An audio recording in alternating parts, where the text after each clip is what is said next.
2022 का PST paper. इसमें MCQ number 8 है। In a right angle triangle the base angle is 45 degree where the base length is 3 dm, the length of perpendicular is dash. तो आपने क्या करना है, base angle given है, आपने परपेंडिकुलर को मालूम करना है। ट्राइंगल है जिसमें बेस जो है वो 3 है और बेस का जो एंगल है वो 45 है और हमने मालूम करना है परपेंडिकुलर मालूम करना है। तो इसके दो तरीके हैं, लेकिन इसको मैं आसान तरीके से सॉल्व करता हूँ। तो चूँकि आपके पास राइट एंगल ट्राइंगल है, ये एंगल 45 है, ये 90 है, तो यहाँ पर भी कुछ एंगल होगा, उसको पहले हम मालूम करते हैं। तो ये आपके पास सम ऑफ एंगल जो है इंटीरियर एंगल वो होते हैं, बराबर होते हैं 180 डिग्री के। तो आपके पास एक एंगल ये है, एक ये है, तो 45 और 90, 45 और 90 तो ऑलरेडी मौजूद है और इसमें ये जो एंगल है ये x है, इसको मालूम करते हैं। 45 और 90 को अगर आप प्लस करें और फिर आपने इसको 180 से माइनस करना है, तो 45 और 90 से आपके पास आता है 135 plus x equal to 180 degree. ये 135 यहाँ पर शिफ्ट होके बन जाएगा x is equal to 180 degree minus 135। तो x जो है वो आपके पास क्या आ जाएगा, वही आपके पास 45 डिग्री आ जाएगा। तो चूँकि ये आपके पास 45 डिग्री, ये भी 45 डिग्री है, तो ये आपके पास 45 डिग्री आ जाएगा।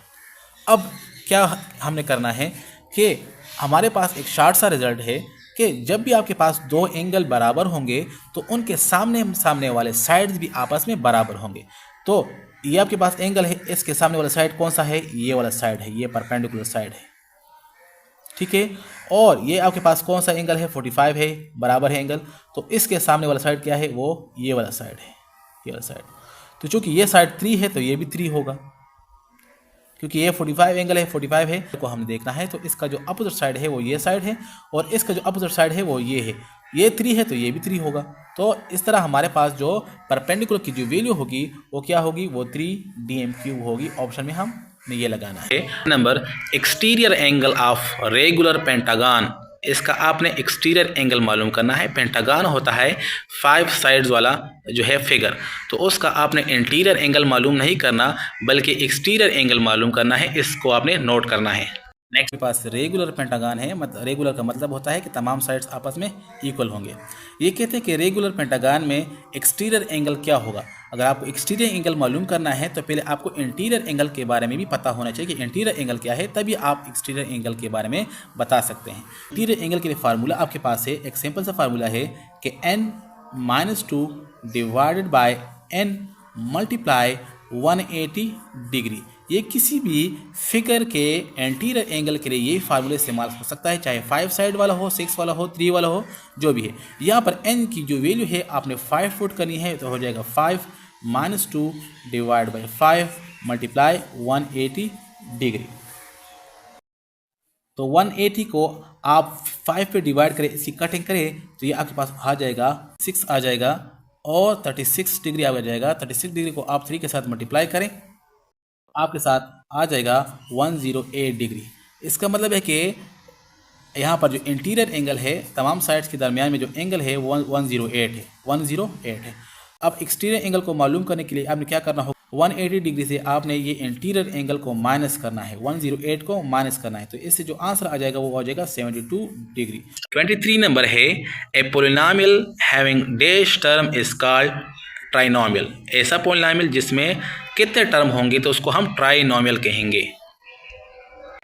24 नंबर है, on a line 2 supplementary angles are in the ratio 5:1 then 2 angles will be. अगर आपके पास 2 सप्लीमेंट्री एंगल्स है और उनका आपस में जो रेशियो है वो है 5:1 है, तो उनमें ये 2 एंगल्स की जो पैमाइश होगी वो क्या होगी। सप्लीमेंट्री एंगल्स जो है वो 5:1 में है, यानी सप्लीमेंट्री एंगल्स उन एंगल को कहते हैं, ऐसे 2 एंगल जो आपस में मिलकर बनाते हैं 180 डिग्री, यानी जिनका सम जो है वो 180 के बराबर हो। फॉर एग्जांपल एक एंगल आपके पास 50 है और दूसरा आपके पास 130 हो, तो ये आपके पास क्या हो जाएगा, सप्लीमेंट्री एंगल हो जाएगा। या आपके पास एक एंगल जो है वो 90 है और दूसरा भी 90 होगा, तो ये भी आपके पास सप्लीमेंट्री एंगल्स है। तो अब आपके पास सप्लीमेंट्री एंगल्स है और उनकी जो रेशियो है वो आपके पास 5:1 है। तो पहले आपने क्या करना है, आपने इनका मजमुआ मालूम करना है। 5 और 1 से आपके पास हो जाएगा 6 आ जाएगा। 6, यानी आपके पास सम ऑफ रेशियो है। अब आपने क्या करना है, एक एंगल की जो रेशियो है वो 5 है और दूसरी की जो एंगल की रेशियो है वो 1 है। तो इसको आपने टोटल पे डिवाइड करना है, इसको भी टोटल पे डिवाइड करना है और इसको भी टोटल पे डिवाइड करना है।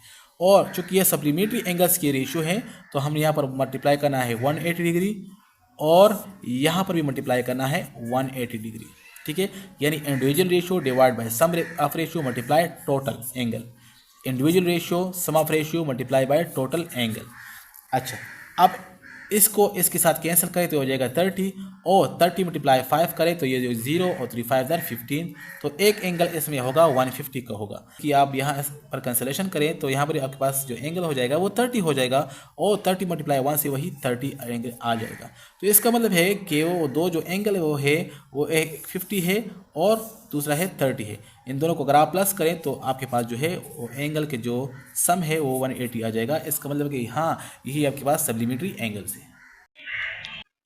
नेक्स्ट 60 नंबर है, if A B and C are the sides of triangle and if A square plus B square is equal to C square in the triangle is dash.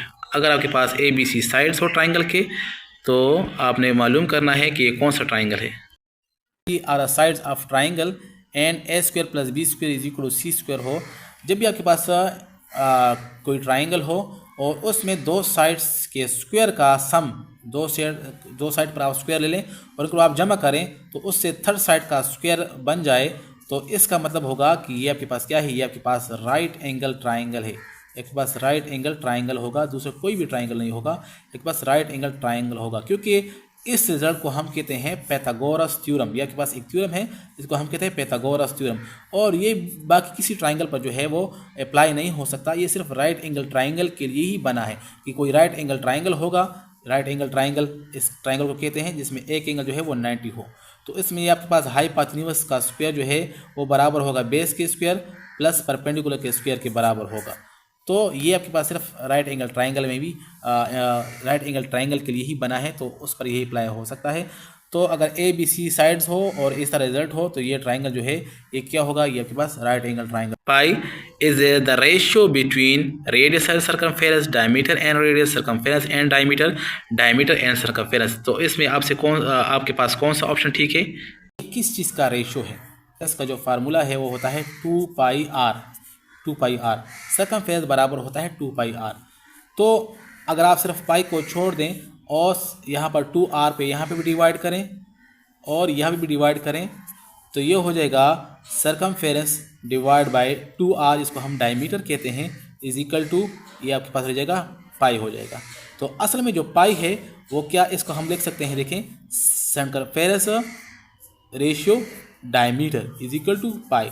तो हम कह सकते हैं कि जो पाई है वो सर्कमफेरेंस और डायमीटर का जो है वो रेशियो है। तो हम लिखेंगे सर्कमफेरेंस टू डायमीटर। आपने ऑप्शन में लगाना है सर्कमफेरेंस टू डायमीटर का रेशियो है, यानी सर्कमफेरेंस पहले होगा और डायमीटर जो है वो बाद में होगा। यही इसका राइट ऑप्शन है। What is the minimum value of sine A such that 0 is less than or equal to A and A is less than or equal to 90 degree. Sine A की मिनिमम यानी सबसे छोटी value, सबसे कम value क्या होगी? जब आपके पास जो ए है, जो थीटा है, वो 0 से स्टार्ट होकर 90 तक है, यानी आपके पास इस तरह है कि आपके पास 4 क्वाड्रेंट होते हैं, 4 क्वाड्रेंट होते हैं। ये जो ए की एंगल है वो इन दोनों के दरमियान में है, मतलब 0 से लेकर 90 के दरमियान में है। तो इससे सबसे छोटी वैल्यू वो क्या होगी?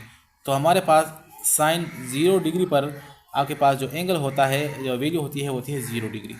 तो सबसे जो छोटी वैल्यू होती है साइन ए की या साइन थीटा की वो 0 होती, मिनिमम वैल्यू तो वो 0 है।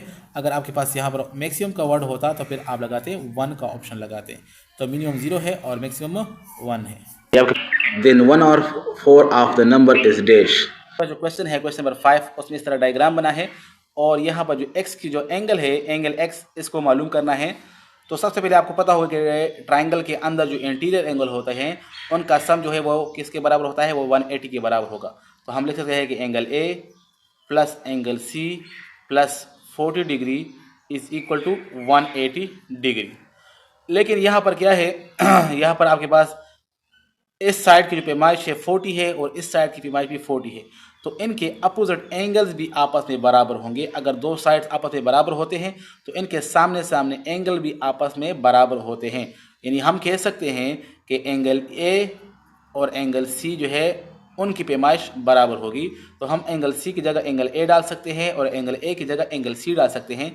तो यहाँ पर मैं एंगल ए और दोबारा एंगल सी की जगह एंगल ए डाल लेंगे, plus 40 degree is equal to 180 degree.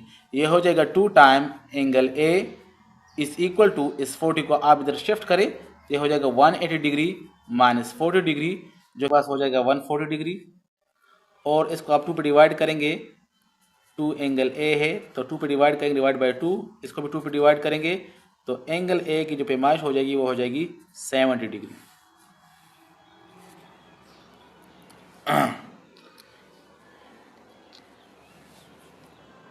70 आ जाएगा। ये आपके पास जो एंगल है ये 70 है, लेकिन तो हमने तो इस एक्स को फाइंड करना है।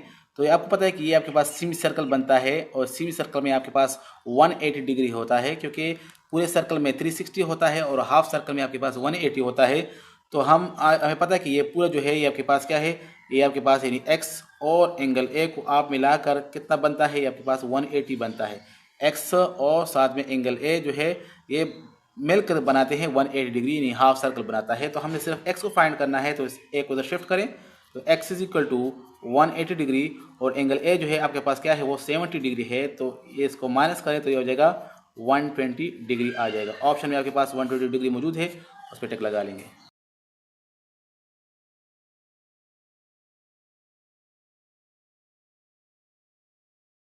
इसका एरिया हमने मालूम करना है, इसका लेंथ लॉन्गेस्ट साइड और इसका वेट शॉर्टेस्ट साइड जो है गिवन है। लेंथ 8 सेंटीमीटर है और वेट जो है वो 5 सेंटीमीटर है।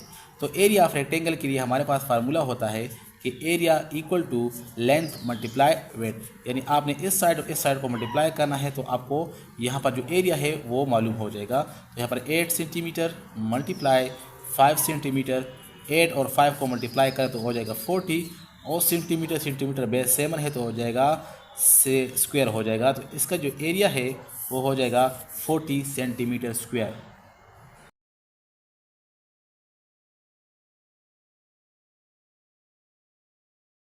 स्क्वायर है जिसका पेरीमीटर यानी सम ऑफ ऑल साइड जो है वो तमाम अतराफ को आप जमा करें किसी स्क्वायर के तो वो 36 सेंटीमीटर आता है।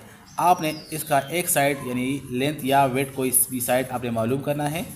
स्क्वायर में लेंथ और वेट एक ही जैसा होता है, तो तमाम अतराफ एक जैसे होते हैं, तो आपने एक साइड की जो पैमाइश है वो मालूम करना होता है। तो जैसे कि आपको पता है कि पिरामिड कहते हैं सम ऑफ ऑल साइड्स, तो स्क्वायर में कितने साइड होते हैं, 4 साइड होते हैं। साइड, दूसरा भी साइड, दूसरा भी साइड और दूसरा भी साइड, यानी आप कह सकते हैं कि ये इसमें 4S इसका फार्मूला होता है या 4L फार्मूला होता है। आपने अगर एक साइड की वैल्यू मालूम करनी है तो हम कह सकते हैं कि pyramid is equal to 4 side equal to 4 side. तो हमने डिवाइड बाई 4 करना है यहाँ पर भी, यहाँ पर भी। तो यहाँ पर 4 कैंसिल हो जाएगा और एस की जो वैल्यू हो जाएगी वो हो जाएगी पेरीमीटर डिवाइड बाई 4। चूँकि यहाँ पर पेरीमीटर आपके पास गिवन है कि वो 36 है, तो 36 डिवाइड बाई 4 कर लें तो इससे आपके पास सेंटीमीटर आ जाएगा एक साइड की वैल्यू। यानी आपके पास स्क्वायर है, एक साइड इसका 9 सेंटीमीटर है और दूसरा भी 9 है, तीसरा भी 9 है, 9 है, तो 4 आपके पास 9 सेंटीमीटर के साइड से।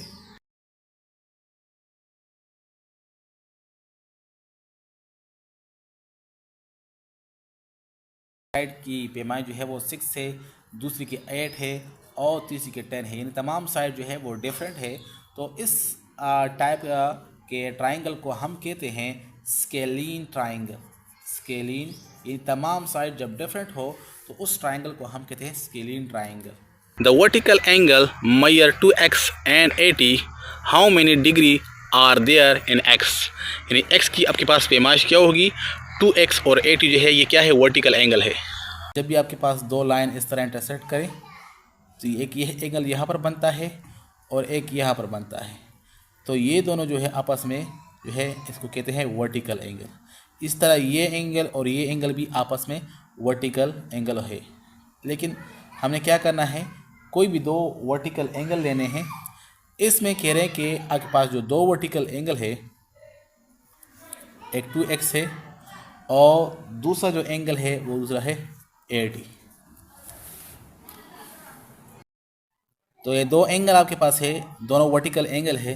तो याद रखिए हमारे पास एक रिज़ल्ट है कि जब भी आपके पास वर्टिकल एंगल होंगे तो ये दोनों वर्टिकल एंगल आपस में क्या होंगे, ये बराबर होंगे, यानी 2x बराबर होगा 80 के बराबर होगा। अब एक एंगल ये है और एक एंगल ये है, इसको हमने बराबर ले लिया है। हमने मालूम करना है, x को मालूम करना है, तो डिवाइड बाय 2 यहाँ पर भी करें और यहाँ पर भी करें, तो हमारे पास x की जो वैल्यू आती है वो होती है 40 डिग्री। तो इसका मतलब है कि x की जो वैल्यू है वो 40 degree angle. 2 number, find the length of the arc of a circle of radius 6 centimetre which subtended an angle of 30 degree at the centre. आपने क्या करना है, आपके पास एक सर्कल है जिसका रेडियस जो है वो 6 सेंटीमीटर है, एक आर्क बना हुआ है जिसकी वजह से सेंटर पर जो एंगल है वो 30 डिग्री बना हुआ है। आपने क्या करना है, उस आर्क का क्या लेंथ आपने मालूम करना है। L इज इक्वल टू मालूम करना है और R जो है रेडियस का वो 6 सेंटीमीटर है और थीटा जो है वो सेंटर पर बना हुआ है वो 30 डिग्री है।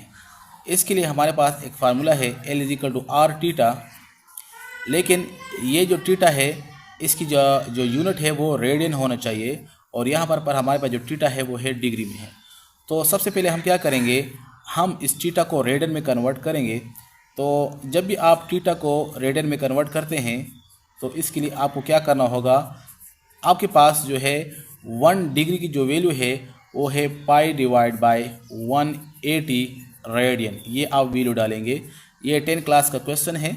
180 और 30 जो है आपस में कैंसिल होकर यहाँ पर बन जाएगा 6, तो हो जाएगा पाई रेडियन डिवाइड बाय 6।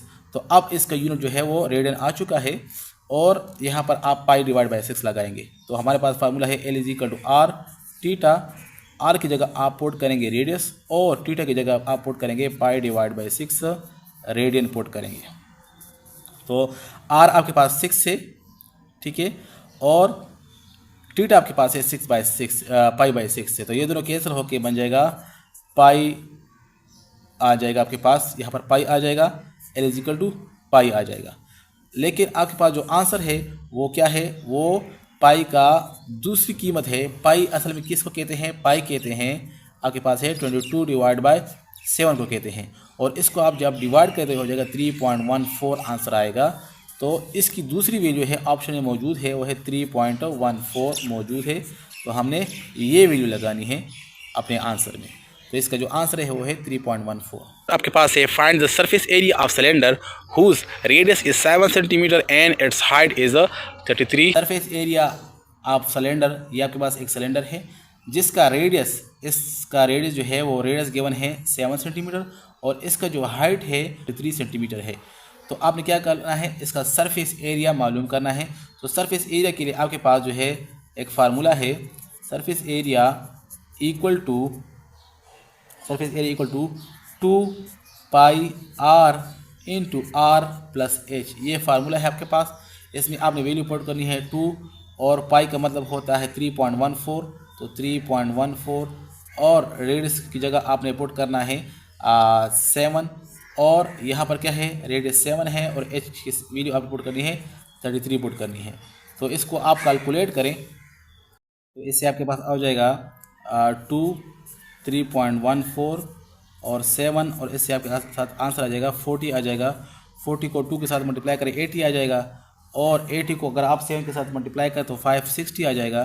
तो ये आपके पास हो जाएगा 560 और मल्टीप्लाई 3.14 जो कि पाई है, या तो आपके साथ ऑप्शन में मौजूद होगा 565 पाई या 560 को आप 3.14 के साथ मल्टीप्लाई करें तो ये आपके पास इसका आंसर होगा। 12 number, find the volume of cubical room of side 2 metre. आपके पास एक रूम है जो कि क्यूब शक्ल में है तो उसका वॉल्यूम मालूम करना है। तो क्यूब का जो वॉल्यूम है वो बराबर होता है length multiply width multiply height. लेकिन क्यूब में ये ख़ास बात होती है कि उसका लेंथ विड्थ और हाइट जो है वो एक ही मेजरमेंट के होते हैं, सब बराबर होते हैं। और सर एक साइड की जो वैल्यू है वो 2 गिवन है, तो इसका मतलब है कि लेंथ भी 2 होगा, विड्थ भी 2 होगा और ये भी 2 होगा। 2 मीटर एंड 2 मीटर, तो 2 और 2 से बन जाएगा 8 बन जाएगा। 2 2 4, 4 2 8 और मीटर आपके पास 3 है तो हो जाएगा मीटर क्यूब। तो आपके पास वॉल्यूम ऑफ क्यूबिकल रूम जो है वो 8 मीटर क्यूब आ जाएगा। 13 number, find the area of trapezium when the length of the bases are 6 centimeter and 4 centimeter and its altitude is 3 centimeter. Area of trapezium हमने मालूम करना है, जिसमें दो बेसिस जो है गिवन है, एक 6 सेंटीमीटर बेस है, दूसरा 4 सेंटीमीटर बेस है, और इसका एल्टीट्यूड यानी हाइट है वो गिवन है 3 सेंटीमीटर। तो इसका एरिया हम मालूम करेंगे। तो एरिया के लिए आपके पास फार्मूला है ट्राइपीजियम के, तो वो क्या है, वो है आपके पास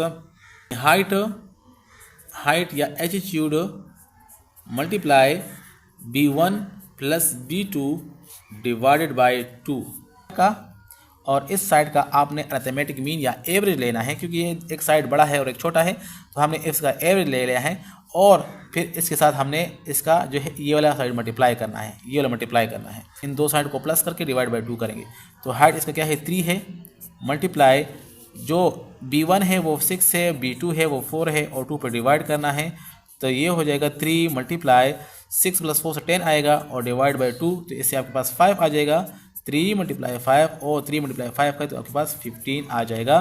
तो सेंटीमीटर है तो यहाँ पर हो जाएगा सेंटीमीटर स्क्वायर आपके पास हो जाएगा, इसका इस ट्राइपीजियम का एरिया हो जाएगा। What is the length of the side of a square whose area is 289 metre square? कोई स्क्वायर है जिसका एरिया 289 मीटर स्क्वायर है, और ये आपके पास क्या है, स्क्वायर है। स्क्वायर में क्या होता है कि ये आपके पास तमाम बराबर होते हैं, तमाम साइड आपस में बराबर होते हैं। एक्स स्क्वायर, ये भी एक्स है, ये भी एक्स है, तमाम एक्स। तो एरिया का जो बेसिक फार्मूला है, एरिया इज इक्वल टू वो होगा लेंथ मल्टीप्लाई वेथ। तो यहाँ पर लेंथ भी एक्स है और वेथ भी आपके पास क्या है, इन लंबाई ज़रब चौड़ाई दोनों एक्स है। तो ये आपके पास एरिया की जो वैल्यू है वो आपके पास गिवन है 289 मीटर स्क्वायर है, इक्वल टू, और एक्स मल्टीप्लाई एक्स से आपके पास बन जाएगा एक्स स्क्वायर बन जाएगा। तो हम x को मालूम करेंगे, taking square root on both side, यहाँ पर भी स्क्वायर रूट ले लें और यहाँ पर भी स्क्वायर रूट लें, तो यहाँ से आ जाएगा x, और 289 का आप स्क्वायर रूट लेंगे तो ये आपके पास हो जाएगा 17 आ जाएगा, 17 मीटर हो जाएगा। तो x की जो वैल्यू है वो क्या है, 17 मीटर है। 9 dash are those angles whose terminal sides coincide with the coordinate axis. Quadrantal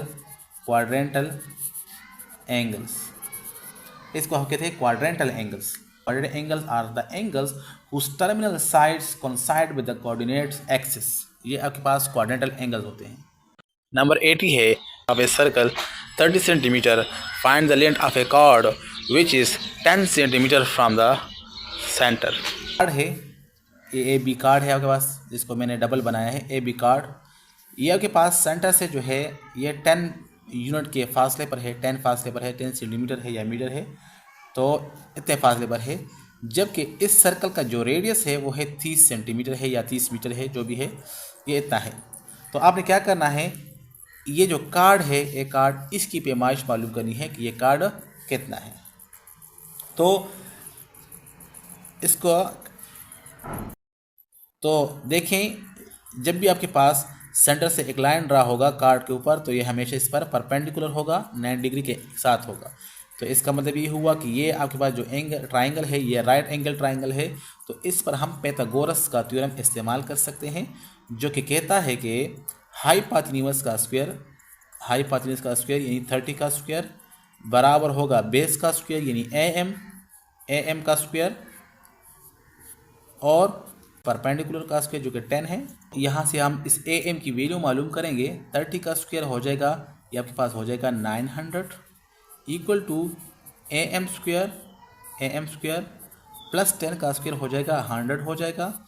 इसको आप इस साइड पे ट्रांसफ़र करें तो 900 ये यहाँ पर माइनस हो जाएगा, इक्वल टू am साइड का स्क्वायर हो जाएगा, ये इससे आ जाएगा 800 आ जाएगा, इक्वल टू am स्क्वायर हो जाएगा इस तरह। अब दोनों साइड पर आप स्क्वायर रूट लेंगे, यहाँ पर भी स्क्वायर रूट ले लें और यहाँ पर भी स्क्वायर रूट ले लें, तो ये आपके पास am हो जाएगा, स्क्वायर और स्क्वायर रूट कैंसिल हो जाएंगे, और 800 आपके पास जो है वो 60 बन गया है। इसको आप ऐसा करें कि 800 मुकम्मल परफेक्ट स्क्वायर नहीं है, तो आप इसको परफेक्ट स्क्वायर में चेंज कर सकते हैं। ये आपके पास 400 है, मल्टीप्लाई 2 में आप देख सकते हैं, इसमें ये परफेक्ट स्क्वायर है और ये जो है नॉन परफेक्ट स्क्वायर है। तो 400 किस चीज़ का स्क्वायर है, ये आपके पास 20 का स्क्वायर है, तो इससे बन जाएगा 20 बन जाएगा, और √2 जो है वो रह जाएगा इस तरह। तो ये आपके पास हो जाएगा am की वैल्यू, यानी आपके पास am की वैल्यू है। तो हमारे पास 10 क्लास में एक थ्योरम है कि जब भी आपके पास किसी सर्कल में किसी कार्ड के ऊपर परपेंडिकुलर पड़ता है तो ये हमेशा इसके मिड पॉइंट पर पड़ता है, इसलिए मैंने इस पॉइंट को एम का नाम दिया है। एम मतलब मिड पॉइंट, तो मतलब कि ये जितनी होगी इतनी ये भी होगी। तो हम कह सकते हैं कि ए एम ए बी बराबर है A M plus M B, लेकिन ये दोनों क्या है, दोनों सेगमेंट बराबर होंगे। तो ये 20√2 है, तो ये भी आपके पास 20√2 होगा, तो इससे बन जाएगा 40√2। इस कार्ड की माइशी वो है 40√2 हो जाएगी। वन आपके पास है the hypotenuse of A right angle triangle field is 30 meter. If the length of its one side is 24 meter, then find the length of other side. आपके पास कोई राइट एंगल ट्राइंगल है जिसमें हाइपोटेन्यूज की जो कीमत है वो 30 मीटर है और उसमें दो साइड रह गए हैं, तो एक साइड की पैमाइश आप 24 ले लें, तो दूसरी साइड की पैमाइश क्या होगी। कि कोई राइट एंगल ट्राइंगल है जिसमें हाइपोटेन्यूज यानी सबसे लंबा साइड जो है वो 30 है और दोनों साइड में से कोई भी साइड जो है वो 24 है, तो मैं 24 इसको ले लिया है। हमने बेस को मालूम करना है, तो इसके लिए आपके पास एक फार्मूला है, रिजल्ट है पाइथागोरस थ्योरम का। वो कहते हैं कि हाइपोटेन्यूज का स्क्वायर बराबर है बेस का स्क्वायर प्लस परपेंडिकुलर का स्क्वायर। हमने सिर्फ बेस को मालूम करना है, इस बी को छोड़ दें और इसको इधर शिफ्ट करें तो हो जाएगा हाइपोटेन्यूज का स्क्वायर माइनस परपेंडिकुलर का स्क्वायर इक्वल टू बेस का स्क्वायर। इसको हम लिख सकते हैं इस तरह। अब इसमें आप क्या करें, वैल्यू पुट करें, तो हाइपोटेन्यूज क्या है वो आपके पास है 30 का स्क्वायर और परपेंडिकुलर क्या है वो है 24 का स्क्वायर। तो इसका मतलब है कि बेस का स्क्वायर बराबर है 30 का स्क्वायर जो कि है 900 और 24 का स्क्वायर जो है वो 576 है। इसको अगर आप माइनस करें तो आपके साथ जो आंसर आता है 324। अब दोनों साइड पे स्क्वायर रूट ले लें क्योंकि हमने सिर्फ बी को मालूम करना है, स्क्वायर नहीं चाहिए, तो बी का स्क्वायर रूट यहाँ पर भी और 324 का भी स्क्वायर रूट ले लें तो बी इक्वल आ जाएगा। ये आपके पास आप चेक करें तो ये आपके पास 18 का स्क्वायर है, तो हम यहाँ पर लेंगे 18। इस पर आप स्क्वायर रूट लेंगे तो इससे आंसर आएगा 18 आ जाएगा। Number 52 A cuboid has dash faces. एक क्यूबॉइड के कितने फेसेस है, तो क्यूबॉइड देखें, क्यूबॉइड इस शक्ल को कहते हैं, ये 3 डायमेंशन फेस शक्ल होता है। इसके कितने फेसेस है, 1 2 3 4 5 और एक नीचे वाला 6, तो इसके 6 फेसेस होते हैं। क्यूबॉइड के कितने फेस होते हैं, वो 6 फेसेस होते हैं, तो यहाँ पर ऑप्शन होगा 6 faces. Altitude of the parallelogram is 19 centimeter and its area is 570 centimeter square. Find the base of the parallelogram. आपके पास एक पैरेललोग्राम है, पैरेललोग्राम उस शक्ल को कहते हैं जिसमें अपोजिट साइड्स इक्वल और पैरेलल होते हैं। नेक्स्ट आपके पास कोई पैरेललोग्राम है जिसमें अपोजिट साइड्स पैरेलल होते हैं और इक्वल होते हैं, इस शक्ल को हम पैरेललोग्राम कहते हैं। एक पैरेललोग्राम है जिसमें एरिया जो है वो 570 है और इसका जो एल्टीट्यूड है यानी वर्टिकल डिस्टेंस है तो ये आपके पास 19 है और आपने बेस को मालूम करना है।